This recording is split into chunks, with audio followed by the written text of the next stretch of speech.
沾知识区。Text 1.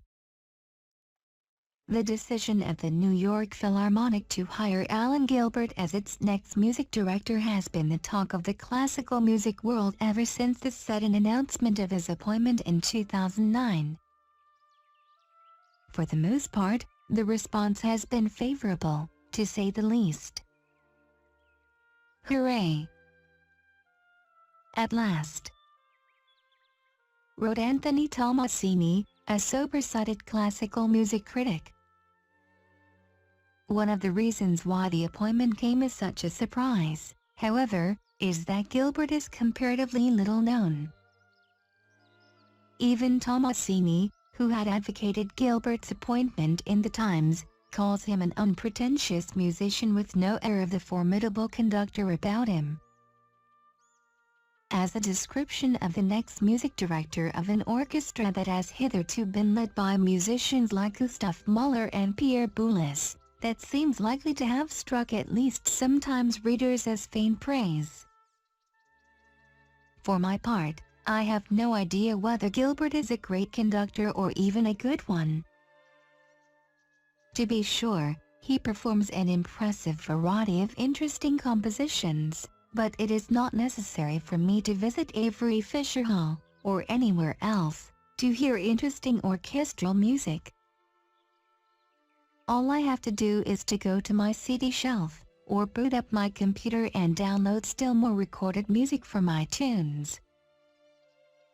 Devoted concertgoers who reply that recordings are no substitute for a live performance are missing the point. For the time, attention, and money of the art-loving public, classical instrumentalists must compete not only with opera houses, dance troupes, theater companies, and museums, but also with the recorded performances of the great classical musicians of the 20th century. These recordings are cheap, available everywhere, and very often much higher in artistic quality than today's live performances. Moreover, they can be consumed at a time and place of the listener's choosing. The widespread availability of such recordings has thus brought about a crisis in the institution of the traditional classical concert. One possible response is for classical performers to program attractive new music that is not yet available on record. Gilbert's own interest in new music has been widely noted. Alex Ross, a classical music critic, has described him as a man who is capable of turning the Philharmonic into a markedly different, more vibrant organization. But what will be the nature of that difference? Merely expanding the orchestra's repertoire will not be enough. If Gilbert and the Philharmonic are to succeed, they must first change the relationship between America's oldest orchestra and the new audience it hopes to attract. Text 2. When Liam McGee departed as president of Bank of America in August, his explanation was surprisingly straight up. Rather than cloaking his exit in the usual vague excuses, he came right out and said he was leaving to pursue my goal of running a company. Broadcasting his ambition was very much my decision, McGee says.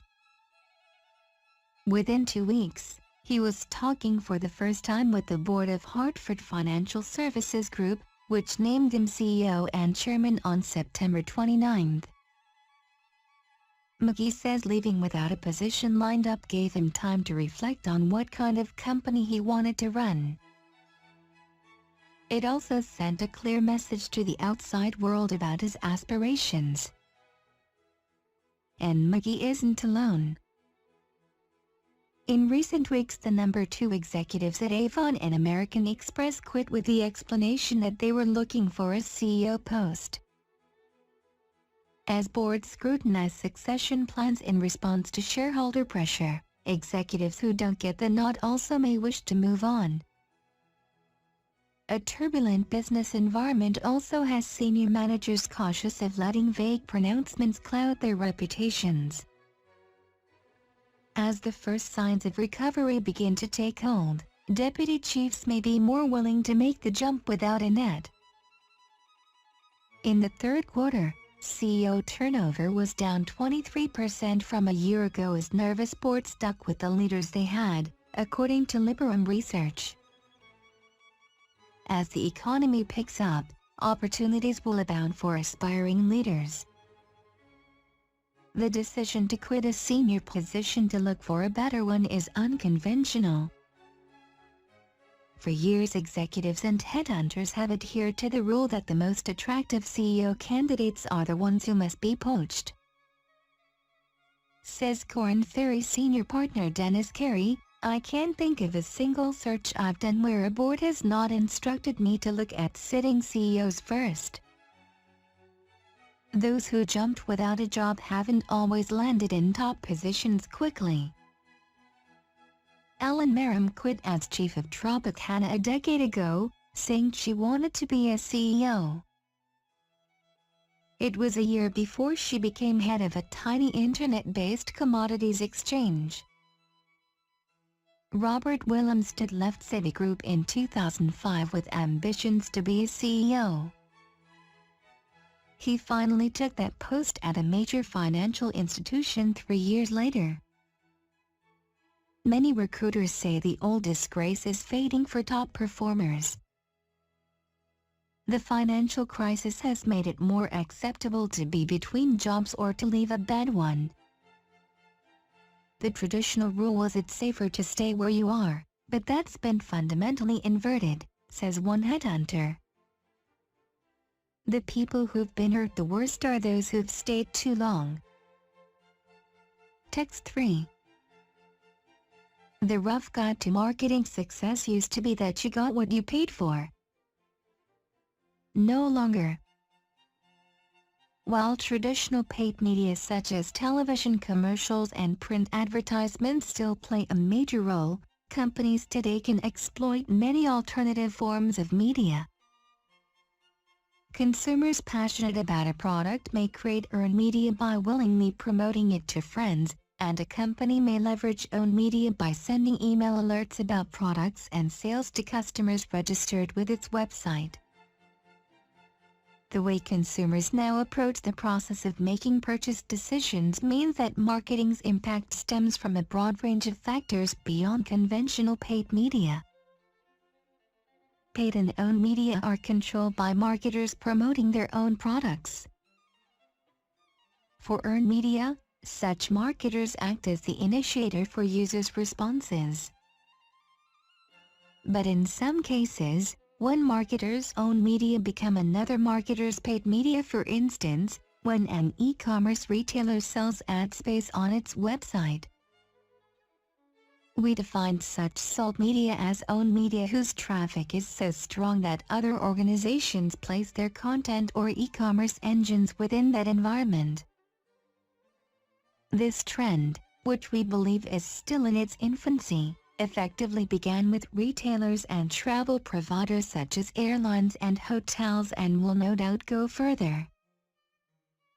Johnson & Johnson, for example, has created Baby Center, a standalone media property that promotes complementary and even competitive products.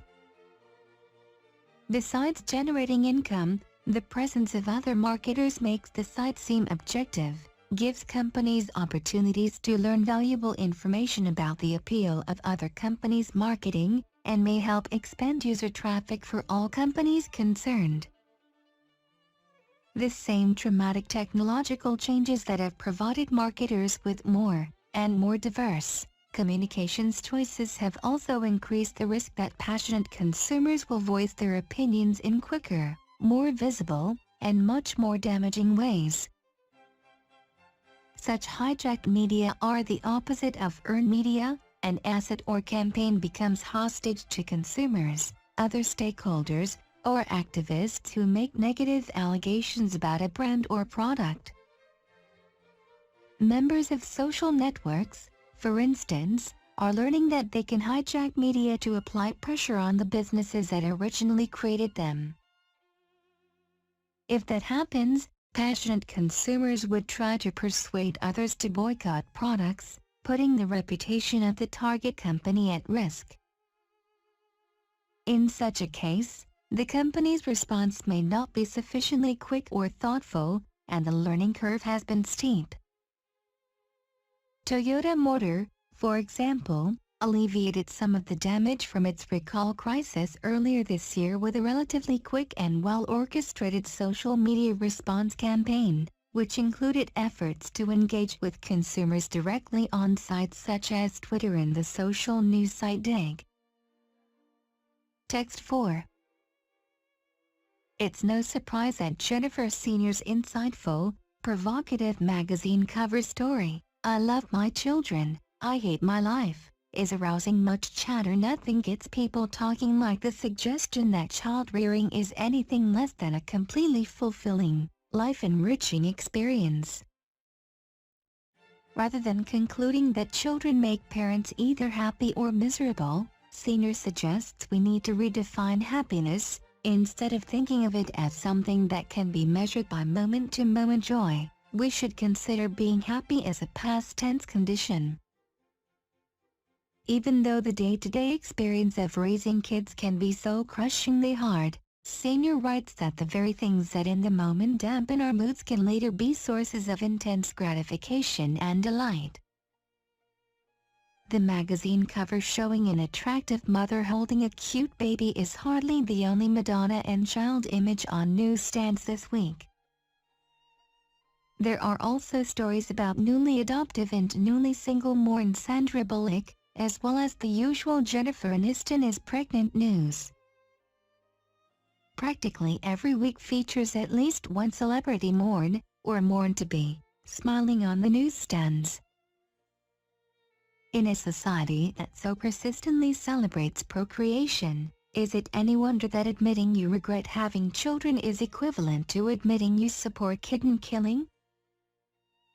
It doesn't seem quite fair, then, to compare the regrets of parents to the regrets of the childless.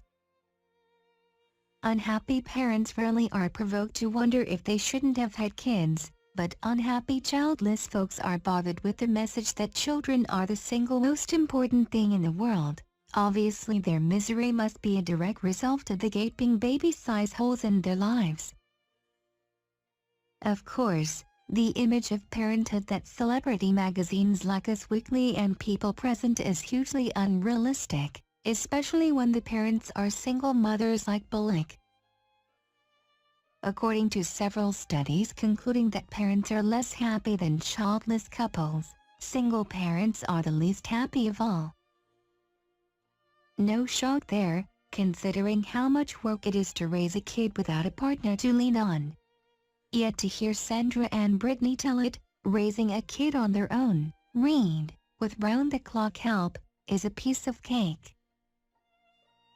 It's hard to imagine that many people are dumb enough to want children just because Reese and Angelina make it look so glamorous. Most adults understand that a baby is not a haircut.